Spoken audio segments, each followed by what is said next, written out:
Hey guys, hard to believe, but week 6 of the high school football season is upon us. It's time for another edition of the Coach's Corner Show presented by PES. Alongside Bobcats head coach David O'Connor, Wade Neely here.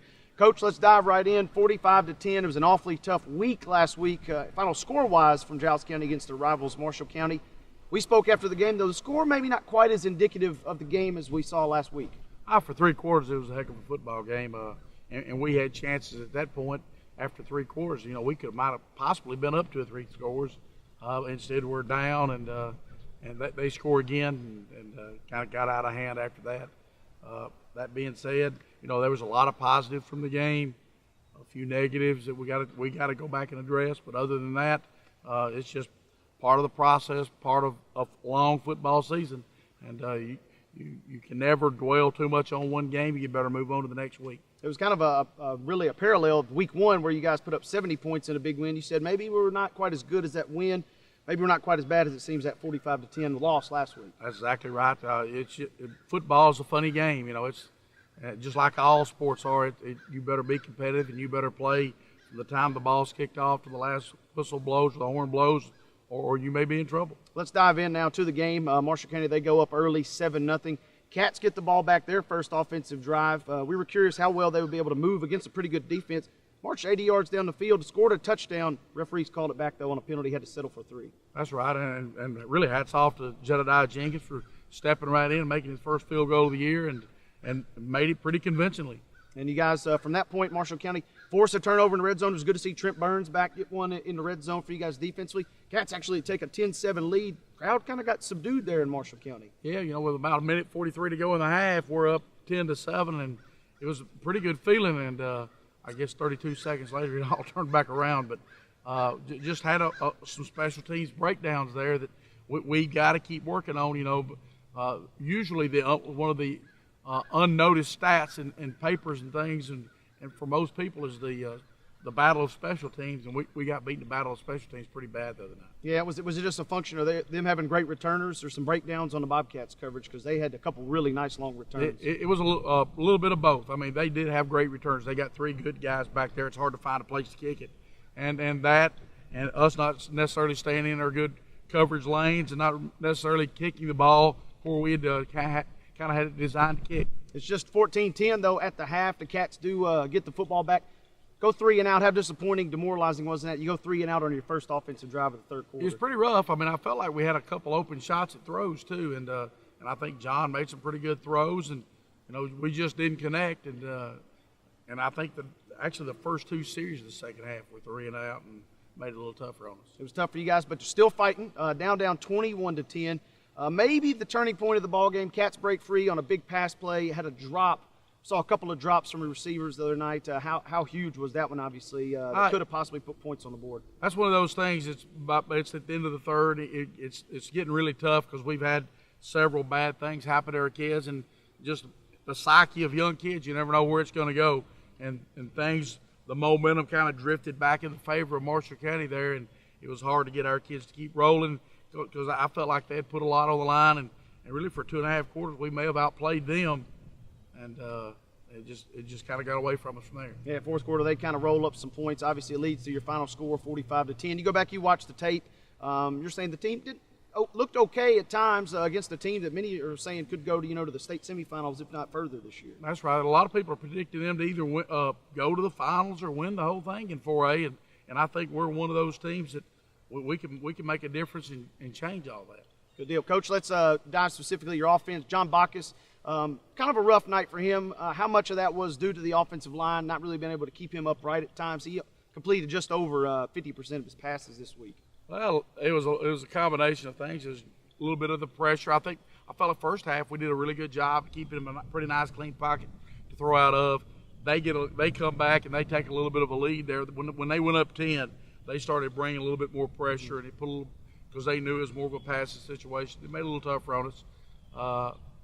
That combined with we had some passes that possibly could have been caught and probably should have been caught that we didn't get caught. John, I think he played about like he usually plays. I think he made a couple bad decisions in the second half and threw 2 picks that shouldn't have been thrown. Other than that, I thought he had a decent game. Had the one nice touchdown to Tanner Holly, the 2 interceptions. We know it seems like week to week we kind of almost can forecast exactly what you're going to get out of the quarterback. How refreshing is that to know that you can almost predict within a couple yards of what he's going to do every week? Well, I mean, that's what you expect to get out of every player, really. When you know what you're going to get when you roll out on the field, it's a pretty comfortable feeling because you know what you have to game plan and with everyone else in order to be successful. Run game, maybe not the flashiest at times, but Arkell was able to put up. Arkell Reed, the senior running back, had over 100 yards on the ground for you guys last week. He had 120-something yards. Had one big turnover there. It seems like his turnovers are getting more and more where they're inside the 10-yard line. But at the same time, Arkell had a turnover. The truth is their defensive player just made a heck of a play, too. You know, it's not just that we made bad plays. A lot of it is they were forced plays by the other team, and it was evident in the game that kid that ripped the ball out and took it back the other way. I mean, he is a Middle Tennessee State commit, so it's not like it's just an average player making an average play. Yeah, since we're on that, Kane McWilliams, the defensive end / linebacker, how good was that guy when you finally saw him in person? He is a MTSU commit. You know, he's a really good football player. There's no doubt. And they have several good football players on their football team. And we knew that going in, and that's just the nature of the beast. You know what they've got. You've got to make sure that you try to game plan to where they don't hurt you. Few more questions here on the offense. Receiver drops. What can you do to maybe correct that? That was the first couple drops we've had, I believe, in over 2 weeks. Well, I mean, we haven't had a lot of them. Of course, like I said, a lot of that's the pressure of the game and the pressure of the situation. And I have a full belief that our kids are going to step right back up and make plays again. You know, it can happen at any time. You watch NFL, you watch NCAA, they're dropping passes too, and you just hope it sometimes it don't happen on the big stage. Right. Finally, on the offensive line, Morgan Witt seemed like him, maybe Jared Roberts and some other guys, seemed like they were doing okay at times against what we thought was going to be a pretty talented defensive line for Marshall County. Well, a really good defensive line, and we still run for over. Arkell run for over 100 yards. John threw for 180-something yards, and probably could have thrown for right at 300. You know, if there's some plays here or there go our way. It's just one of those games that things didn't necessarily turn out the way we'd hoped it would, but I guarantee you those kids are back over there yesterday. We had a great day of practice, and we'll be ready to go again come this Friday. Let's flip the script. Let's talk defense. The Cats give up an opening possession for a touchdown, but after that, it seemed like the Cats kind of tightened the screws defensively. Yeah, you know, we went back to the old philosophy. You know, we're going to try to play our tails off, not give up a big play, bend but don't break, and that's kind of what we did for about the next 2.5 quarters after that first possession. And I was really proud of our defense because, you know, Marshall County is supposedly really explosive on the perimeter, and eventually they were explosive on the perimeter. But we shut it down for a while. I really feel like our defensive guys, we put them in a bad situation offensively with 2 or 3 and outs early in the second half. We left them on the field too long, and I felt like our big defensive front got a little tired, couldn't quite put the pressure on they had been doing earlier in the game. Marshall County, they were kind of balanced. They ran the ball at times, but they really kind of went with the outside routes at times as well. How effective or how big of a mismatch were some of those matchups on the perimeter?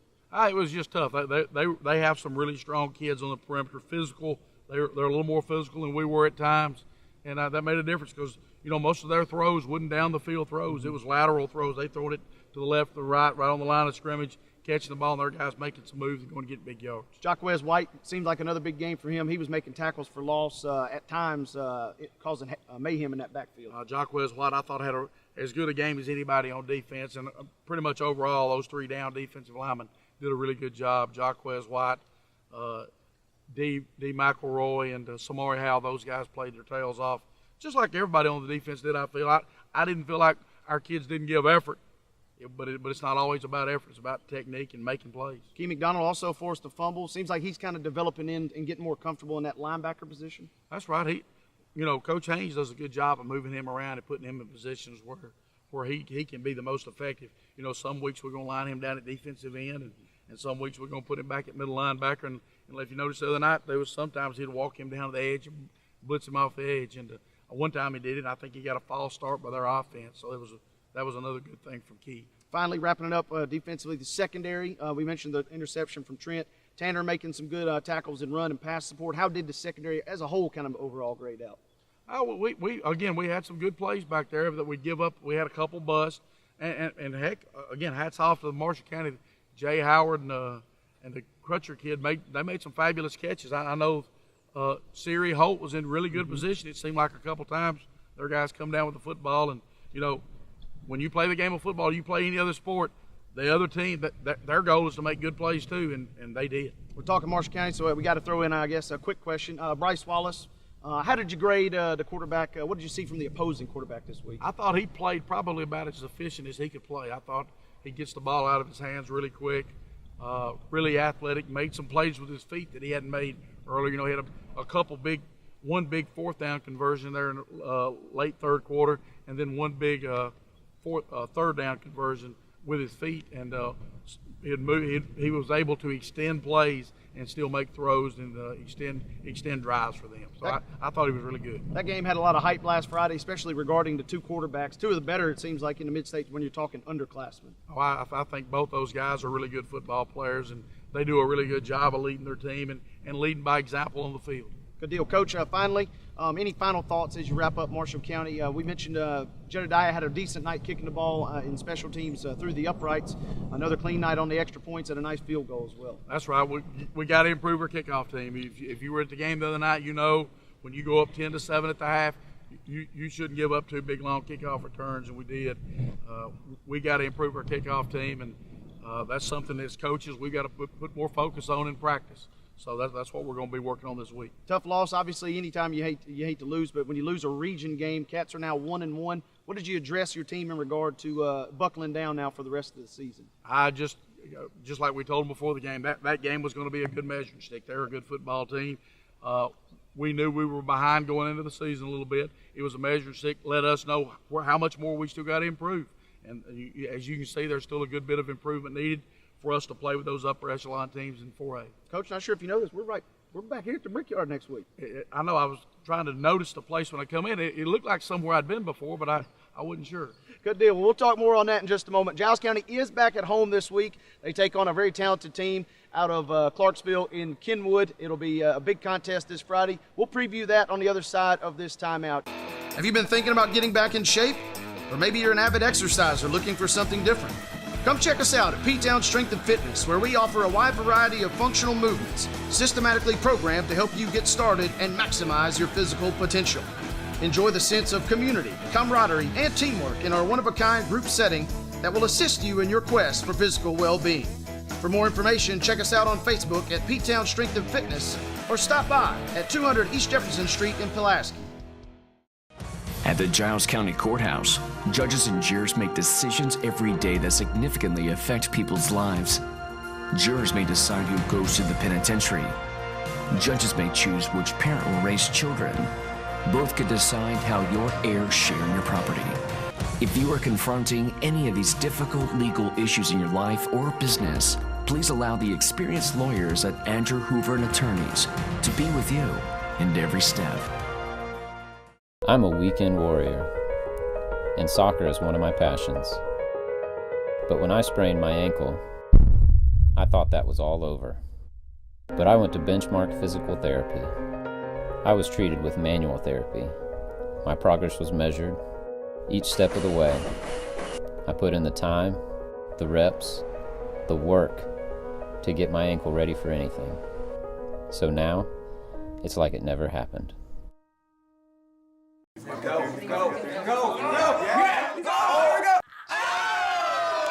I've got my closest friends over to watch the game on cable. Did you know you can advertise your local business during this cable program? Via Media represents the advertising for your cable system. They could put a TV commercial for you right here on this system during this show. Let Via Media help you. Call Via Media today or viamediatv.com. Hey guys, second half of the Coach's Corner Show presented by PES. Wade Neely here alongside Bobcats head coach David O'Connor. Coach, we joked right before we went to break. We're back at the Brickyard this Friday night. It's like deja vu all over again. I love it. We're back here and we've got a talented team coming in. Stop us if you've heard that before. Another talented team, especially in non-region play. The Kenwood Knights will come in, and this is a team that a lot of folks don't know a lot about, but they beat the Cats last year up in Clarksville. Yeah, but it's 32-22. Got a really talented, actually got two talented running backs. You know, they've got a talented Antoine Branch. He's run for over 800 yards this year already in 4 games. Now, he did that. He set out last week, and as they beat Montgomery Central, their backup tailback comes in, runs for about 150. So they are a good running football team. They're going to pound the ball right at us with great athletes. Yeah, a lot of folks didn't make the trip last year, but those that did remember this game vividly. It was pouring rain, and Antoine Branch and some other runners, they ran roughshod on the Bobcats, but then Jordan Tucker turned around and ran all over them. It was, if you liked the ground game, it was a good one last year up in Clarksville. Well, it seems to be that's what they're about, and defensively they're the same way. They are athletic. They move. They a lot of teams are going to engage the blockers up front and try to drive and stick, play gaps. They play a little different philosophy. Their defense philosophy is we're going to bring pressure from everywhere and see if you can hold it. And since we're talking about the rushing attack, Cats have faced some pretty good backs thus far. Saw a couple of good ones last Friday night. Saw a really tough wing T attack against Lawrence County. How would you grade the rush defense of unit of this Bobcat bunch thus far? How big of a matchup will this be? It's going to be a big-time matchup. That may be the one thing that's the toughest on us is stopping a good, strong running game. So, it'll be a tough battle for our guys and a tough challenge for Coach Haynes and Big Joe and all those defensive coaches over to get to where they can stop that. He's a Division I player. There's no doubt about it. He's 6'1", 220 pounds.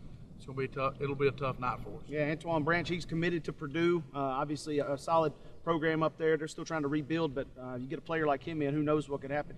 Defensively, what the Cats, will they kind of stick with that 3-man front, or are we maybe even going to tinker with some things when you try and talk about bringing down a big running back like Mr. Branch? Well, a lot of times we go, not to let the cat out of the bag too early or anything, but a lot of times when we play a good running teams, we'll go back to a 4-man front and try to be able to keep people off our linebackers and let those guys make plays. So what about the running game? Hadn't heard a peep out of the passing game yet. What do they possess as far as throwing the ball downfield? Don't really throw the ball downfield a lot. It's going to be a lot like Lawrence County. Now they've got some good skill people on the outside. They've got a good quarterback, but I'm telling you, they've got 2 Division I running backs that they can give the ball to at any time.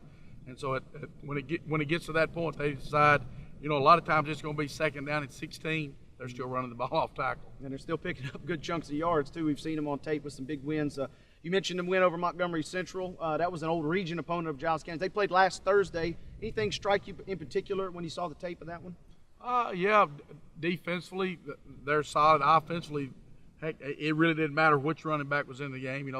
The Division I running back, the Purdue commit was out. They still got big chunks of yards with the backup in.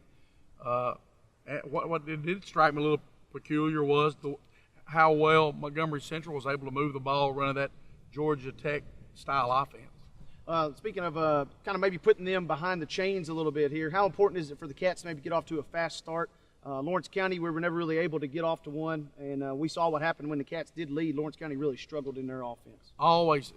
I'll tell you what it does. It gives our defense a chance to do a little bit what Marshall County did to us last week. When you get ahead, it just everybody plays more relaxed, and you can make more plays. For sure, our defense can pin its ears back and come a little more. Offensively, John Bacchus, rough week in terms of statistics. He still has a pretty solid week almost every week. What would you like to see out of him as he continues to still grow? This is his 6th game running the show. Just continue to be more consistent. I like him to come out of the game healthy. He's been battling a foot injury for about the past 3 weeks. He still hitches it up and goes every Friday night. I'd like to see him come out healthy. I'd like to see Arkell. We need to establish Arkell in the running game a little early. So that is our number one concern right now, getting him established a little more early in the game. I'm glad you mentioned John. I had a couple people texting me this weekend. They say, hey, what's up with the quarterback? I said, he's okay. He's just taking things easy. That's right. He's got at the end of the day, it's turf toe. And not just turf toe to the front side of that ligament, it's to the back where it connects to the heel. So it's kind of a really weak ligament. Last 2 weeks he goes on Wednesday and gets acupuncture. We're going back to the medieval times and trying anything we can as far as getting that taken care of. You mentioned Arkell in the offensive line, especially Morgan Witt and some other guys. Seems like it's going to be critical for them to keep the pocket clean and also to give Arkell some holes. He had some good lanes to run through last week. He did have a few good lanes, it's a matter of us making sure we not only get on blocks but stay on blocks. And there's a couple times last week I thought he was about to make big runs. People lost possession of their block, and you can't have that and make big chunks of yards. Defensively, we've kind of talked to, obviously shutting down the run is going to be an issue. They can throw a little bit with some of those skill guys. What other intangibles, what other critical elements you looking at from your defense next week? I'm pretty much do their assignments. It's not anything special. It's getting kids to trust in the coaching staff enough that we're going to try to put them in a good position to be successful. And then not just trusting the coaching staff to put them in those positions, but trusting their teammates that they're going to be where they're supposed to be so that everything's going to work together. From a coaching staff, how tough is it when you play a team that you really are not all that familiar with? This is, I believe, you're going to be your first rodeo, if you will, with the Knights from Kenwood. How difficult is that as a coaching staff playing a team you're not really familiar with? It's always tough because you don't know all the little gadgets that they may pull as the game progresses. You play Marshall County. I've been around those guys enough that I knew all their gadget plays. And, if I'd have saw one, it would have been something I'd seen before. You don't know what those trick plays may be when you go to Kenwood. Finally, emotional hangover, that was a concern. Through a couple of days of practice, what's the mood, what's the tempo of the Bobcats? Have they put that and processed that Marshall County game? They're ready for Friday night? I think they did a really good job. I think we've had one of our better days of practice of the season on Monday. So I'm feeling really good about the way the kids put that last game to rest and moved on to the next week. One thing we haven't mentioned, be homecoming on Friday night. You excited about the 12th man getting back out here? Heck yeah, I'm going to tell you something. Speaking of the 12th man, we had a great support over there at Marshall County last week. I was really appreciative of that. We didn't play real well, but I'm going to tell you our fans were into the game the whole night, and that means a lot to the kids and to the coaches and to the whole school. I think our community supports football as good as any community in Middle Tennessee. Good deal. Coach, as always, great to be back at the Brickyard. We'll see you on Friday night. Always a pleasure, Wade. All right, thank you very much. That's all the time we've got for this edition of the Coach's Corner Show. We've been presented, as always, by PES. Don't forget, it's Giles County versus Kenwood this Friday night right here from Sam Davis Park. For Bobcats head coach David O'Connor, I'm Wade Neely saying so long. We'll see you Friday night here at the Brickyard.